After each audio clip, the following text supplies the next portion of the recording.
آج ہم آپ کو اس ویڈیو میں باسی روٹی یعنی کہ رات کی بچی ہوئی روٹی کے فوائد بتائیں گے۔ ہم اکثر رات کی بچی ہوئی روٹی پھینک دیتے ہیں، لیکن اگر ہمیں اس کے فائدے معلوم ہو جائیں تو ہم کبھی بھی رات کی بچی ہوئی روٹی کو یعنی باسی روٹی کو ضائع مت کریں۔ آج سے اگر 20 سال پیچھے دیکھا جائے تو گاؤں کے لوگ رات کی بچی ہوئی روٹی کو اگلے دن گھی لگا کر کھاتے تھے، اور یہی وجہ تھی کہ وہ ذہنی اور جسمانی اعتبار سے کافی تندرست ہوتے تھے۔ اسی باسی روٹی کے استعمال کی وجہ سے وہ بہت سی ذہنی اور جسمانی بیماریوں سے بھی محفوظ تھے۔ اب ہم آپ کو بتاتے ہیں کہ باسی روٹی آپ کی صحت کے لیے اس طرح سے فائدہ مند ہے۔ اگر آپ کو ذیابیطس یعنی شوگر جیسی بیماری ہے تو آپ ایک گلاس بغیر چینی کے ٹھنڈے دودھ کے ساتھ باسی روٹی کا استعمال شروع کر دیں۔ اس سے آپ کی شوگر جیسی بیماری بھی کنٹرول رہے گی، اور اس کے ساتھ ساتھ اگر آپ کو بلڈ پریشر کا مسئلہ ہے تو وہ بھی کنٹرول ہو جائے گا۔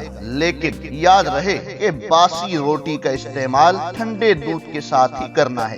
جی ہاں ناظرین، اگر آپ کو ایسیڈیٹی کا مسئلہ ہے تو اس استعمال سے یعنی اس باسی روٹی کے استعمال سے آپ کو اس سے بھی نجات مل سکتی ہے۔ اب ہم آپ کو بتاتے ہیں انتہائی کام کا نسخہ۔ اگر آپ میں سے کوئی وزن بڑھانا چاہتا ہے یا اپنی صحت بنانا چاہتا ہے، اسے چاہیے کہ وہ چینی والے ٹھنڈے دودھ اور گڑ کے ساتھ روزانہ 2 باسی روٹیوں کا استعمال خالی پیٹ کرے۔ اس سے آپ کا جسم بڑھنا شروع ہو جائے گا۔ اگر تازی روٹی اور باسی روٹی کا مقابلہ کیا جائے تو باسی روٹی زیادہ فائدہ مند ہوتی ہے۔ زیادہ عرصے تک پڑے رہنے سے اس میں بیکٹیریا بڑھ جاتے ہیں جو ہمارے جسم کے لیے انتہائی فائدہ مند ہے۔ یوں زیادہ دیر پڑے رہنے سے اس میں وہ بیکٹیریا بھی موجود ہوتے ہیں جو دہی بنانے میں استعمال ہوتے ہیں۔ یوں یہ بیکٹیریا ہمارے جسم کو بہتر بناتے ہیں۔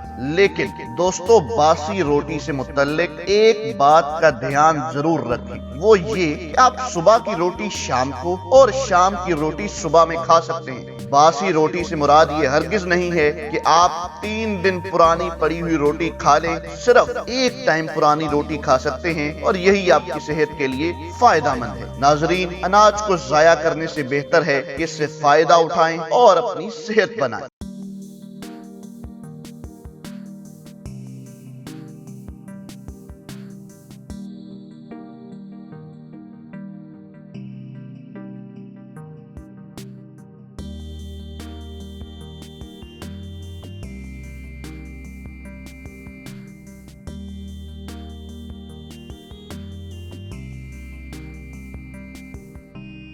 ایسی مزید معلوماتی ویڈیوز کے لیے ہمارے چینل کو سبسکرائب کرنا اور بیل کے آئیکن کو کلک کرنا مت بھولیے گا۔